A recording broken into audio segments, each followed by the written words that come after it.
those videos in the archive to really try to help inspire students to think bigger than just the next day. You know, you're here for a reason, you're in school for a reason, all of this matters. There's a lot of great stuff within the archive. So if you're interested in learning more about the archive, you can write down this URL or take my card and I can get it out to you. But it's navient.com/peek into the archive. You can see there's Howard Schultz, Betty Cortina, who is the editor, director at Latina Magazine, and there are a few more down there. So real quick, and I'm going to give the mic back to Mike.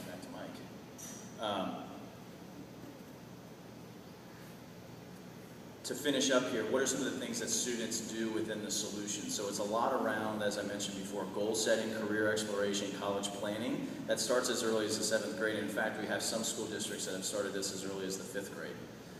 So enabling self-discovery, there's a lot of self-assessments, as understanding who you are, what you're interested in, what makes you tick, how you learn, all that good stuff. A very comprehensive set of solutions around self-discovery, but then, okay, now that you know who you are and what you're interested in, what are the courses that you should be taking, or that you could be taking, to then get on a trajectory of going the advanced diploma route?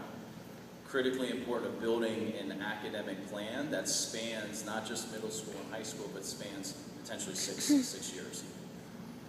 Mapping skills to interest. So within the career exploration tool set within the solution is understanding, okay, well, here's who I am and here's how I learn, but what does that all mean if I want to become that electrical engineer, or if I want to become a golf pro or whatever? You know, I mean, just because you're a golf pro doesn't mean that all you do is sit around and hit golf balls all day. There are a lot of other skills that you need to master in order to be a golf pro. So understanding that there are different career pathways. This is all aligned to standards, the ASCA standards, if you're questioning all that. Learning from the expert is what we just talked about within the Road Trip Nation archive. And then college planning, this is really where we got our start. So if you've heard of Navient's before, Navient's got its start back around the 2000 time frame to really help digitize the entire guidance counseling process in grades 11th and 12th.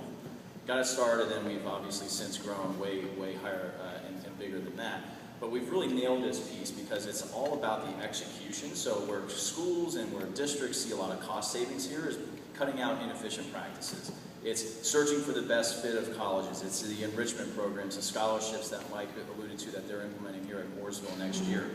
Having access to a national database of scholarships, but then also able to load your local scholarships, and then match scholarships based off of who that student is, what their socioeconomic background is, or what their ethnicity is, or how they're performing in school, what their test scores are, so on and so forth. How cool is it now? I'm a junior, I can log into a system and immediately, boom, 3 new scholarships that just hit the database that I match to, that I don't even have to go out and search for, are now presented to me.